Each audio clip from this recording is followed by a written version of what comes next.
En distintos momentos de nuestra vida solemos enfrentarnos a muchos cuestionamientos internos sobre quiénes somos, qué queremos, hacia dónde vamos. Puede resultar abrumador porque queremos respuestas y soluciones inmediatas. Está bien reflexionar, preguntarnos y proyectarnos sin que esto nos determine. Cada una de las emociones que sentimos son necesarias. No debemos catalogarlas en malas ni buenas, son solo emociones que debemos aprender a transitar.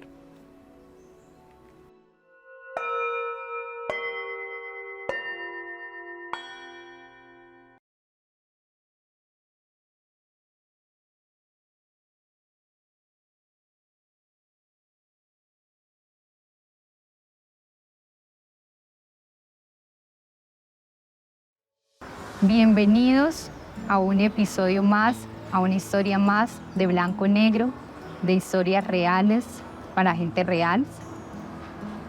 Hoy tengo a mi lado una mujer que conozco hace ya varios años, muchos, ya que como 13, 14 años más o menos. Nata, me digo Polly, porque de cariño siempre me ha dicho Polly. Quiero contar mi historia. Es un tema que para Nata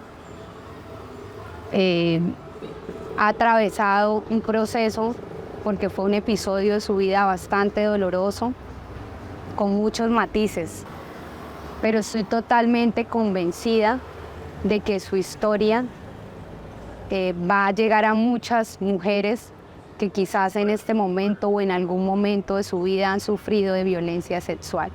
Pero antes de que empecemos, porque nosotras empezamos así, Nata, te quiero agradecer por dar ese primer paso de decir, quiero levantar mi voz y quiero contar mi historia. Por lo que hablaba anteriormente, es un tema bastante denso, ¿no? Sí. Gracias por estar aquí hoy.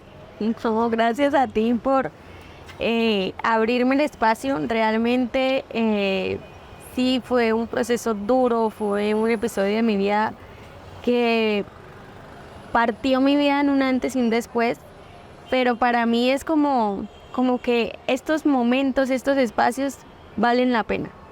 Ser la voz de muchas personas, de muchas mujeres, hombres y mujeres que pasaron o están viviendo o sufrieron algo parecido, igual o peor a lo que yo hace muchos años viví.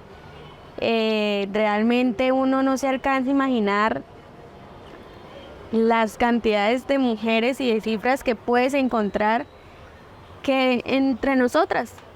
Tú me tuviste muchos años ahí sentada, fuimos compañeras en la universidad y me tuviste muchos años ahí, yo molestando, riéndome tal, pero Que había no sabías, no te imaginabas lo que habías detrás de esa persona que estaba al lado tuyo, y así pasa muchas veces. O sea, en mi proceso, en mi historia, yo me encontraba muchas personas, muchas mujeres, y eso me impactaba. Yo decía, yo no me puedo quedar callada con esto. No, de acuerdo. Y hay algo que también quisiera aprovechar para decirte, y es abrir un paréntesis, un foco a esto, y es decirte que este espacio, ya empezamos pues a hablar, pero quiero que lo tengas supremamente claro, lo hablamos detrás de cámaras, lo hemos repetido varias veces, pero para mí es importante que te quede muy claro que esto es un espacio tranquilo, un espacio seguro, donde vamos a hablar hasta donde tú quieras hablar, vas a contar la historia hasta donde tú quieras. Si en algún momento en realidad dices, o sea, no quiero hablar hasta aquí o no quiero tocar, Te lo haré saber. pues claro que sí, cualquier cosa, aquí estamos. Nata, quiero preguntarte, háblame, vámonos un poco atrás. Tú dices, eso pasó hace 15 años, ¿tú tenías cuántos años? Yo tenía 16 años. Cuando eso pasó, estaba comenzando esa época de los 16 años. Y fue un momento, o sea, que yo quiero enfocarme más allá del acto. Sí, fui violada, me abusaron en la fiesta de un amigo. mi amigo a quien estaba celebrando fue mi abusador. Pero lo que viene después de eso es lo más tremendo, Polly, porque es que a mí me abusan a los 16 años, empezando a los 16 años, empezando mi 11 grado, y yo quedé en un limbo. De ahí para adelante, las decisiones que yo tomaba en mi vida no eran asertivas. ¿Por qué? Porque yo en ese momento quedé sin motivación por la vida, sin rumbo. O sea, yo decía, y más que por el acto, yo decía, ¿yo para qué me voy a esforzar si el mundo está lleno de malas personas? Que no importa tú cómo seas, te van a joder. Cuando pasa eso, Nata, tú te sientes la situación, tu familia, tu papá, tu mamá, ¿cómo funciona esa red de apoyo en ese momento? ¿Tú denuncias, te quedas callada? En ese momento pasa lo que pasa. Yo me quedo en la casa de una ex compañera del colegio y mi subconsciente recuerda todo, como un sueño. Al otro día me levanto, me siento mal, o sea, me siento como maltratada, además de eso, como físicamente, o sea, me dolía todo el cuerpo. Y yo, ven acá, ¿qué pasó? No, ¿qué tal? No, que usted hizo tal cosa. Y yo dije, no. O sea, a mí me dijeron como que usted se besó con el man. Yo dije, yo no me besé con el man. Él me violó. Y yo ahí como que capté y comprendí que eso que había soñado era mi realidad. Y como que me cae ese baldado de agua fría de, marica, me violaron. O sea, ¿por qué? Fue el Día de la Mujer, 8 de marzo, no se me olvida. Y entro, en esa época había Messenger, entro al Messenger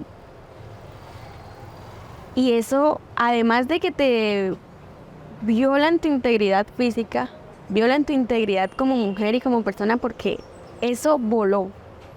Yo entraba a Messenger y ese pip, pip, esa señal de mensajes era impresionante porque que yo era una perra, que yo era una cualquiera, que yo era, mejor dicho, una vagabunda, que qué lindo espectáculo el que di. O sea, una cantidad de cosas como si yo hubiese propiciado el momento. Cuando no fue así. Entonces, claro, yo empiezo a leer toda esa cantidad. Y de por sí que ya el momento me había hecho sentir así. El que las demás personas supieran la historia, pero la historia de manera errada y me dijeran y me trataran como me trataron. O sea, marica, no sé en dónde me dejaron. No tengo una palabra exacta para describirte yo cómo me sentí en ese momento. Le escribo a un amigo que tengo que contar algo, me pasó algo muy fuerte y le conté y él lo primero que me dice es, Natalia, esto hay que denunciarlo. Yo lo primero que pensé es, no, porque soy menor de edad y me va a tocar contarle a mis papás. Y no es algo fácil, o sea, no es algo que tú digas, ay, papá, perdí una evaluación. No. Intento buscar a mi hermana y mi hermana me dice, no, no puedo, tienen que ser mis papás. Yo estaba como tratando de buscar cualquier alternativa que no fueran mis papás porque no les quería dar ese golpe. Fui a Profamilia y en Profamilia me dijeron, no, usted es menor de edad, tiene que ser su adulto responsable y su adulto responsable es su papá o su mamá. Yo dije, no, esto se queda así. Yo no voy a denunciar, yo me voy a quedar callada por el miedo de la reacción de mis papás. El miedo de que era una persona que tenía buenos ingresos, o sea, una vida económica alta. Entonces tú empiezas a maquinar, ven acá y si yo demando y me amenazan o me mandan a hacer algo, ¿sí me entiendes? Sí, claro, entran muchas cosas a nivel social. Yo pensaba cantidad de cosas, yo decía, mi vida se dañó, o sea, mi vida se fue para la M. Y mis amigos, que hoy son mis grandes amigos, ellos fueron los que, Natalia, no, se tiene que contar, esto no se puede quedar así, esto no se, él tiene que pagar, que yo no sé qué. Entonces, había como esa esperanza de, bueno, ok, me jodieron, pero vamos a hacer lo que pague. Como a los 2 días decido contarle a mis papás. Fue un momento duro, yo me acuerdo perfectamente cómo me sentía. Yo sabía esa mañana que a la hora del almuerzo yo les iba a contar.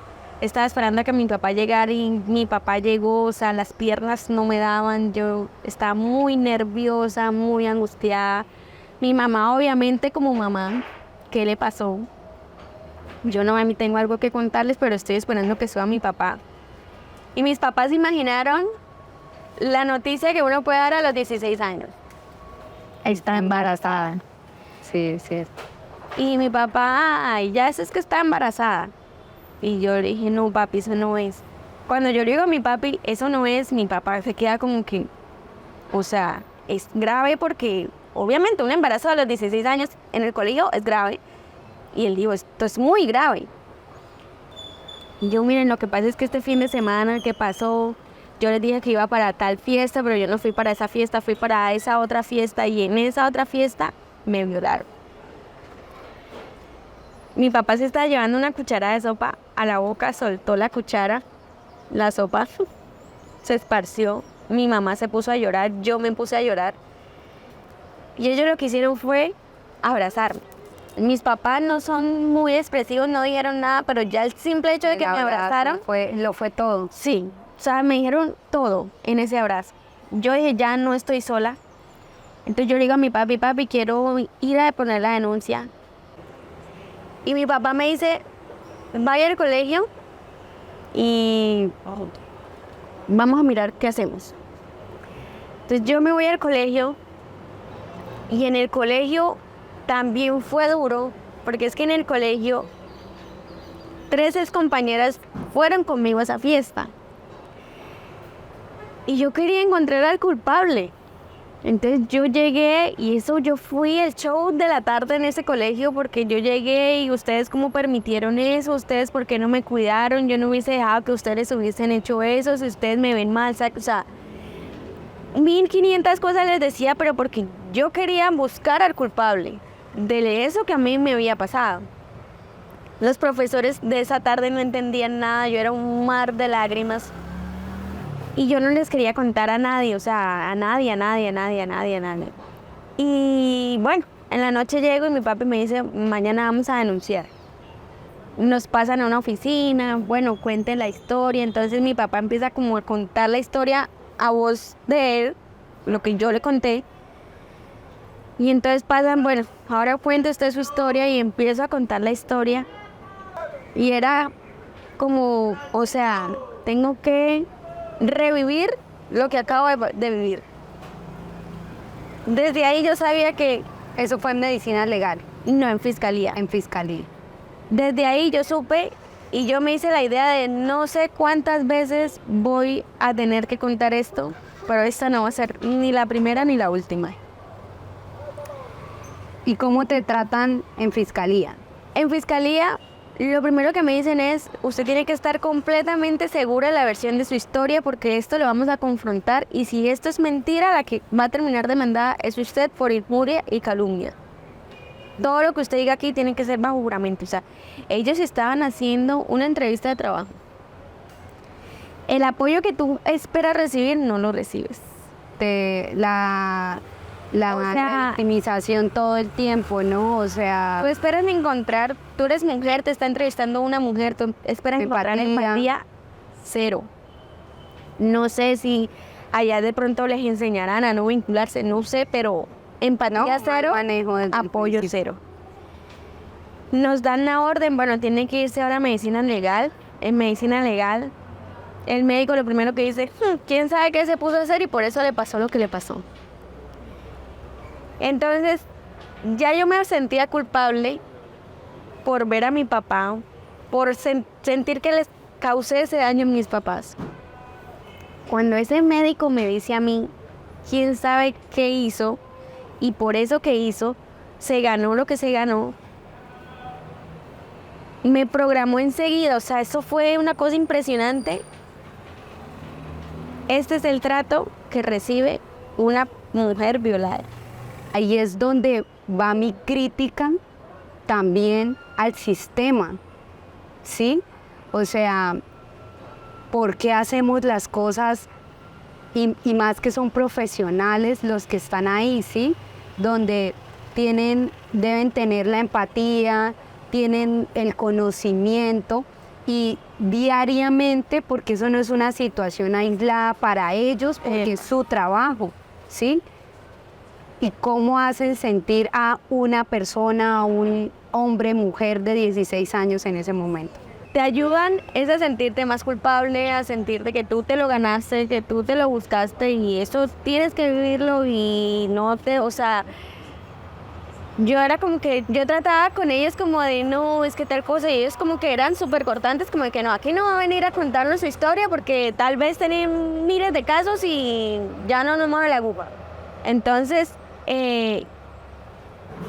salimos de medicina legal, efectivamente, la prueba y el médico dice, sí, aquí hay un desgarro, yo era virgen, un desprendimiento de himen muy fuerte y se nota que fue abusada, que hubo violación. Y ya eso era duro, pero ahora venía lo más duro y era ver cara a cara a mi agresor. Y era ver cara a cara a mi agresor y era verlo acompañado de un abogado que lo iba a defender. Para ti te movía. Esa primera audiencia fue muy difícil, terrible. O sea, sobre todo que ellos la historia la cambiaron y la manipularon totalmente. Tanto que el muchacho, quien me viola, termina involucrando a otro. Ese muchacho es la hora y todavía lo están investigando. Y yo misma les digo, es que ese muchacho no fue tal.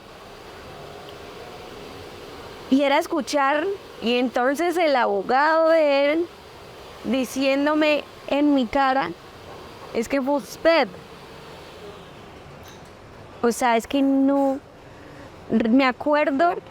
Y él ahora, eso fue hace 15 años y todavía no encuentro la palabra que describa lo que yo sentí en ese momento. O sea, era una mezcla de rabia, de impotencia, de dolor, de esto no puede pasar, esto no puede ser. O sea, yo era tan inocente que yo no creía que la maldad de la gente podía llegar a esos niveles. Ahí yo venía triste, venía llorando, venía mal, pero después de esos momentos y todos esos episodios ya yo caigo en una depresión y yo les digo a mis papás, necesito ayuda, porque muchas veces intenté quitarme la vida, muchas veces, no me podían dejar sola, o sea, con pastillas, cortándome, asfixiándome, como fuera, pensaba en coger un taxi, irme no sé a qué puente y tirarme, o sea, porque es que uno ahí no le encuentra sentido a la vida. Y eso también me dolía porque me juzgaban por eso. Como que cada vez te hundes mucho más y hay una palabra que siento que pesa mucho más y es la culpa, ¿sí? La culpa en el primer momento donde tú te replanteas y dices, si yo le hubiese hecho caso a mis papás, tal vez no me hubiese pasado, entonces me siento culpable y responsable de... La culpa en el momento que dices, quizás no debí tomar alcohol, quizás no debí utilizar esto que estaba utilizando de vestir, quizás debí irme antes. O sea, empiezan muchos momentos donde tú haces como te vas al retroceso y dices, mira, yo soy la culpable. Y aparte de eso, le pones el ingrediente de todo el proceso que viviste con medicina legal, prácticamente lo que te hacen es, sí. Tú lo dijiste, ¿no? Entonces, es ahí donde siempre debemos tener claro en nuestro proceso que el agresor es el único responsable de esto. Pero yo creo, y lo compartíamos fuera de cámara, que tú me decías que fue un proceso que te llevó años entenderlo. Claro, o sea, yo de los 15 años, hace como 5 años dejé de sentir culpa en mí. Y empecé realmente ni siquiera culparlo a él. ¿Por qué? Porque, ay, no, siento que eso es como cargar un muerto que no quiero cargar. O sea, ya tú hiciste lo que hiciste, tú pagas tus consecuencias, que ya yo estoy pagando y viviendo las mías. Pero sí, me tomó muchos años y cuando lo entendí, me liberé de muchas cosas. Empecé como en ese reencuentro de mí misma con esa niña de 16 años, porque es que pues iban pasando los años y yo a esa niña de 16 años la amo y la admiro. Y yo hace 5 años, tenía 26 años, le pedí perdón a esa Natal. En ese proceso de sanación. En ese proceso de sanación, porque ni ella ni yo teníamos, como lo que tú dices, nada de responsabilidad. Fue la persona que decidió cometer el acto. De acuerdo. En medio de todo ese proceso que tuve de fiscalía, medicina legal, audiencias, abogados, en medio de toda esa locura, porque eso termina siendo algo súper abrumador. Desgastante. Recuerdo que a mi casa llegaron unos funcionarios del ICBF y en medio de todo ese proceso fueron como las únicas personas que sentí que me estaban acompañando. Porque ellos me explicaron lo que una violación puede acarrear a nivel clínico. Ellos me explicaron y me decían, mira Natalia, pero de verdad que le sentí como tanto ese cariño, como esa empatía. Puedes adquirir una enfermedad de transmisión sexual, porque no sabemos si la persona utilizó o no utilizó condón. Obviamente tú no sabes su historial sexual. Puedes quedar embarazada. O sea, ellos empiezan a plantearme todas estas situaciones, pero estas situaciones no me hicieron sentir más culpable de lo que ya me sentía, sino fue como Aterrizar un aterrizar de estas cosas pueden pasar. Y ellos me preguntaron como que, bueno, mira, hay un grupo de apoyo en donde nos reunimos y hay chicas como tú que vivieron lo que tú viviste, ¿quieres hacer parte? Y yo les dije de una que sí, porque yo sabía que yo necesitaba ayuda. O sea, yo decía, yo de esto sola no voy a ser capaz de salir. Me impactó mucho que en cada reunión faltaba una, faltaban dos y se quedaron en el camino. ¿Qué significa se quedaron en el camino? No aguantaron y se suicidaron. Entonces, eso me impactaba más porque yo decía, si yo no me pongo las pilas y yo me hablaba a mí misma, Natalia, si no se pellizca, usted puede terminar siendo una de ellas. Y yo en medio de todo mi dolor, de toda mi frustración, de todas las cosas, yo decía, y no es justo. No es justo que yo tenga que acabar mi vida por culpa de una persona que no tiene que ver nada conmigo. Y todas esas cosas me ayudaron como a sobreponerme un poco y a coger como esa valentía de decidir seguir caminando. Empecé a diseñar modas, la dejé, volví a retomarla aquí en Bucaramanga. Y empezaron esos traumas que por muchos años y hoy en día algunos de ellos me siguen acompañando, porque cuando estaba aquí en la universidad tuve un novio. Y de ese novio, como yo te decía, cuando en medicina legal me tratan como me tratan y me dicen lo que me dicen, a mí me reprogramaron.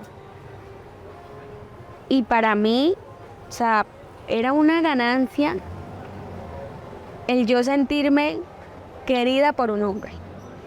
Porque yo seguía pensando en mi cabeza, ¿quién va a querer a una mujer violada? O sea, Era tu pensamiento de manera Exacto. constante. Exacto. El autoestima la tenía por el suelo. Y ha sido un proceso duro en cuanto a eso.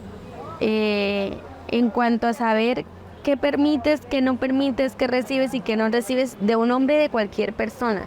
O sea, cuando yo entro a este matrimonio, yo tengo la herida abierta y yo permito por mi baja autoestima, porque yo decía ese pensamiento de, o sea, a mí me propone matrimonio y yo, o sea, tiene que ser él porque es que él sabe mi historia y quién me va a amar y quién me va a aceptar como él me acepta.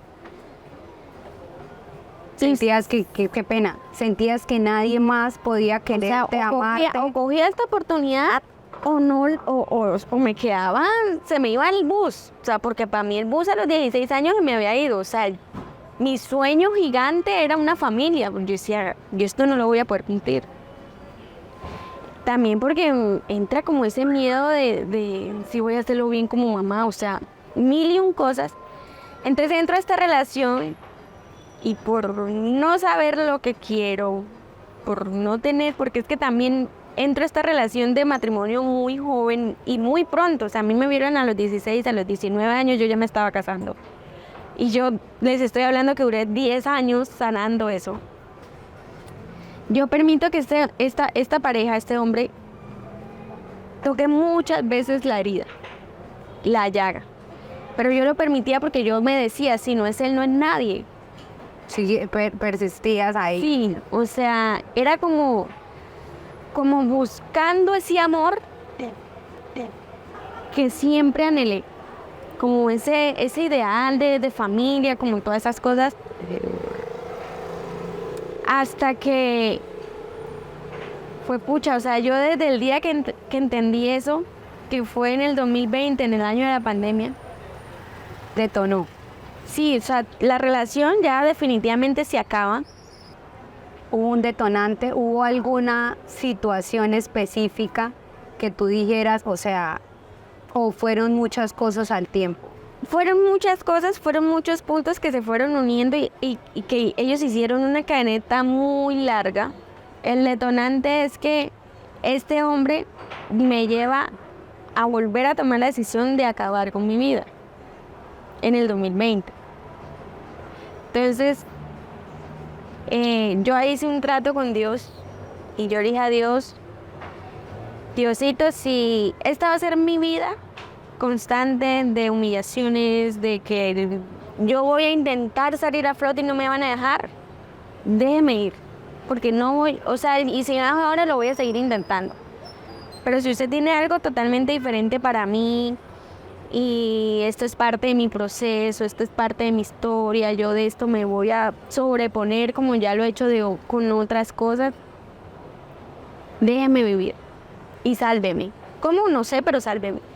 Mi mejor amiga aquí en Bucaramanga sintió, cuando yo, en el momento en el que yo me estaba intentando quitar la vida, ella sintió aquí, ella me decía, mana, yo sentí algo horrible en el pecho y a mí la primera persona que se me vino fue usted y yo empecé a llorar. Total es que Dios a través de ella me salva la vida y es como que entiendo, ok, no es mi momento, no es mi hora y le prometí a Dios respetar mi vida. Y ahí empieza eso tan bonito, parte de ese proceso, que es que ese amor que yo estaba buscando afuera estaba aquí.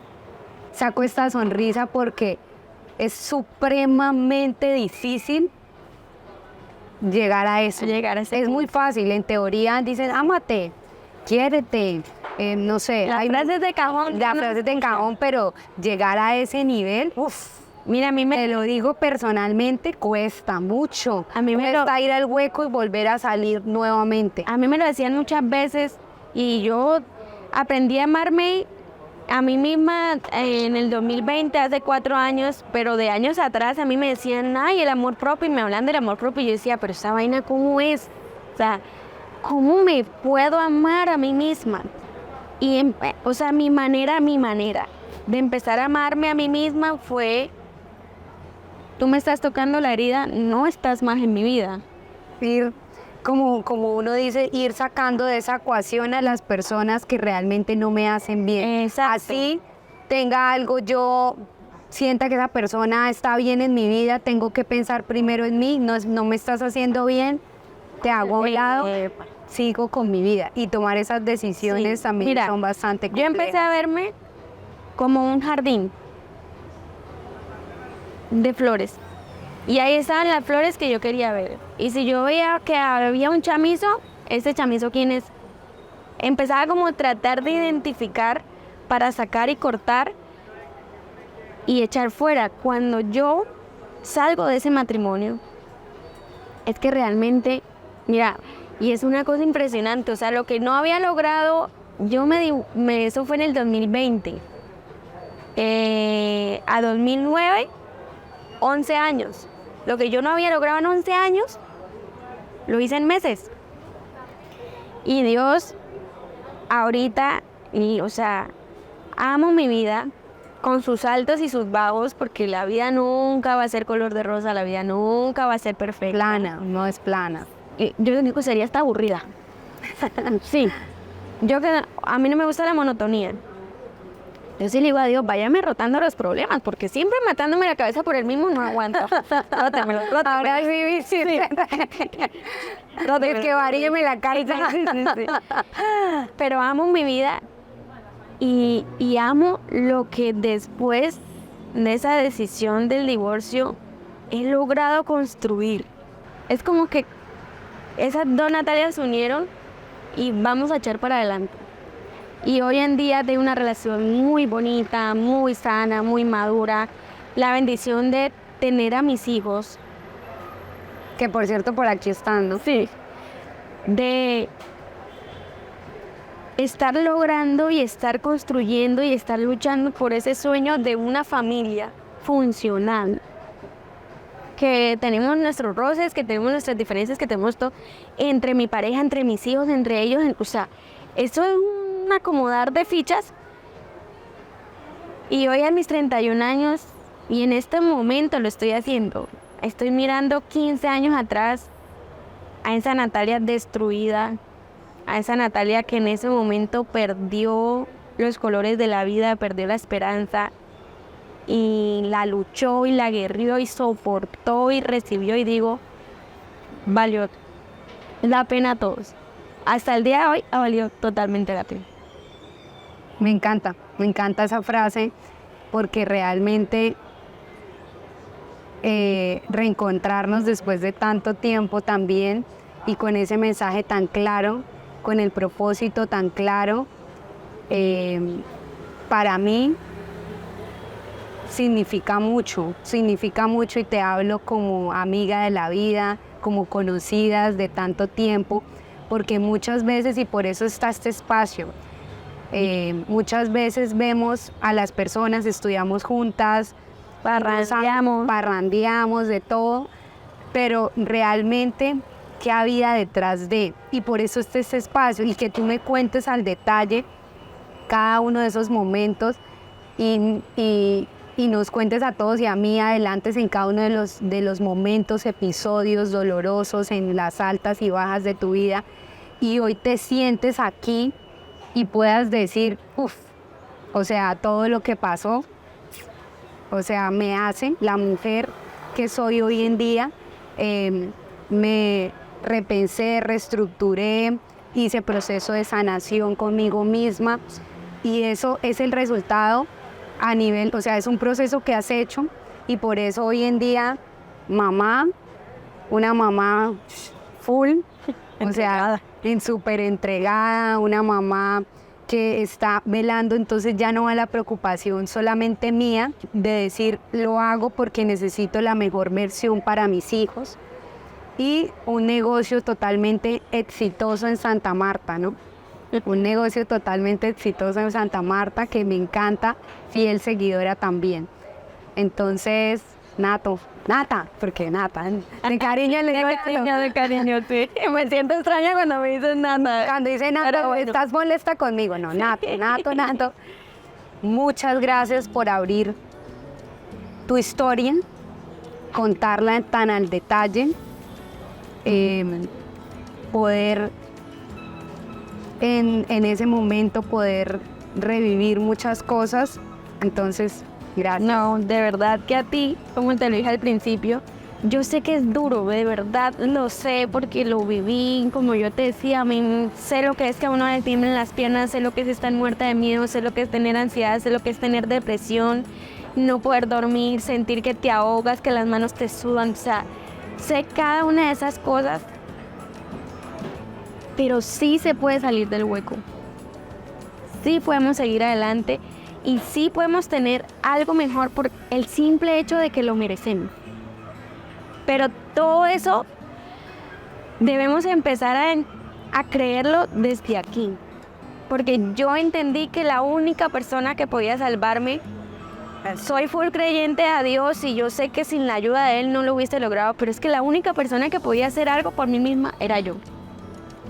Nadie más sino yo. Entonces, por medio de este podcast, los quiero invitar a que si tienen algún problema, están pasando alguna situación, pídanle a Dios que les ayude a creer en ustedes mismos, porque todo está en nosotros. Nosotros tenemos la capacidad de hacer todo por nosotros. Y ya cuando nosotros estamos bien, todo nuestro entorno empieza a estar mucho mejor.